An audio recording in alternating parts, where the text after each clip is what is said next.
সবাইকে জানাই শুভ জন্মাষ্টমীর অনেক অনেক শুভেচ্ছা।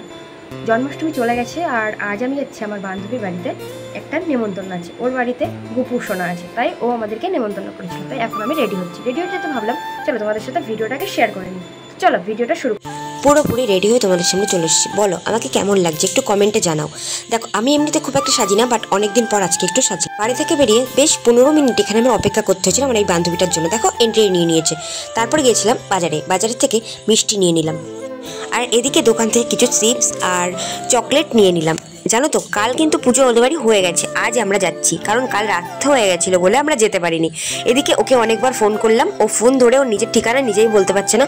ভুল গিয়ে কাকিমার সাথে আর দিদির সাথে কথা বলে নিয়ে তারপর ওর গোপালটাকে দেখলাম। দেখো গোপালটা খুব সুন্দর না, কি সুন্দরভাবে সাজিয়েছে জায়গাটাও, সত্যি খুব ভালো লাগছে। জানি না তোমরা কতটা বুঝতে পারছো, কিন্তু দেখো এখানে দোলনাতে গোপুসোনা কি সুন্দরভাবে দোল খাচ্ছে। এদিকে বান্ধবীকে ডেকে বান্ধবীর হাতে আমরা যেগুলো নিয়ে এসেছিলাম সেগুলো দিয়ে দিলাম। তারপর দিদি দিয়ে গেল প্রসাদ। দেখো কতটা প্রসাদ, এখনো অনেক কিছু বাকি আছে। এদিকে দেখো এ যতই খায় না কেন এর গায়ে লাগে না কেন তা কি জানি, কিন্তু এর হাড়ে অনেক শক্তি আছে, ভীষণ খেতে পারে। আমি এদিকে টেডিটাকে নিয়ে বলছিলাম এমন যদি কেউ আমাকে একটা টেডি গিফট করতো কি ভালো না হতো। দেখো বললাম না খেয়ে শেষ করতে পারছি না, আবার একটা দিয়ে গেছে, মানে এখানে আবার নানান ধরনের ফল দিয়ে গেছে। এদিকে আমরা দুজন বসে বসে ফোন দেখছিলাম, আর আমার বান্ধবী করছিল পুজো, তাই আমি ওকে বললাম মন দিয়ে পুজো কর। আর এদিকে আমার বান্ধবীটা কি বলছিল দেখো। ও তুইও পুজো করিস ভালো বর পাওয়ার জন্য? আমি ওকে বললাম আমি করি না। কিসের জন্য ভালো কাজ পাওয়ার জন্য, যাতে আমি মা বাবার পাশে দাঁড়াতে পারি। না না প্রথমটা বল, চাকরি নাকি বললে?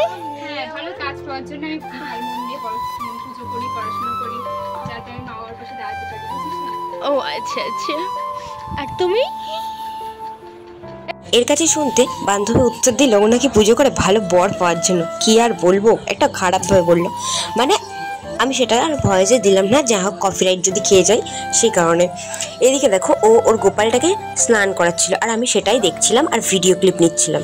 এইদিকে ও গোলাপের পাপড়ি ছিটিয়ে দিল। জানো তো এমন বুদ্ধ, ও প্রত্যেক দিন নাকি স্নান করাতে গিয়ে গোপালের নাকি জল খায় সাঁতার কাটানোর বদলে।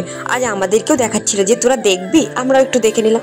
তারপর দেখো স্নান করানো কমপ্লিট, ওকে এখন খুব সুন্দরভাবে সাজিয়ে দিচ্ছে। সাজানো কমপ্লিট, ওকে এখন ওর জায়গায় মানে আসনে বসিয়ে দিয়ে ওকে ও পুজোটা দিয়ে নিচ্ছে। ওর পুজো দেওয়া হয়ে যাওয়ার পর আমরা বসে গেলাম খেতে। কাকিমা রান্না করেছিল ডাল, ব্যাট ভাজা, আর সাথে ছিল মোচা চিংড়ি যা হোক বলে। এদিকে ছিল মাংস আর স্যালাডও ছিল সাথে। রান্নাগুলো তো খুব সুন্দর হয়েছিল। খাওয়া দাওয়া কমপ্লিট, খাওয়া দাওয়া হয়ে গিয়ে এদিকে আমরা শুয়ে শুয়ে একটু আড্ডা মারছিলাম।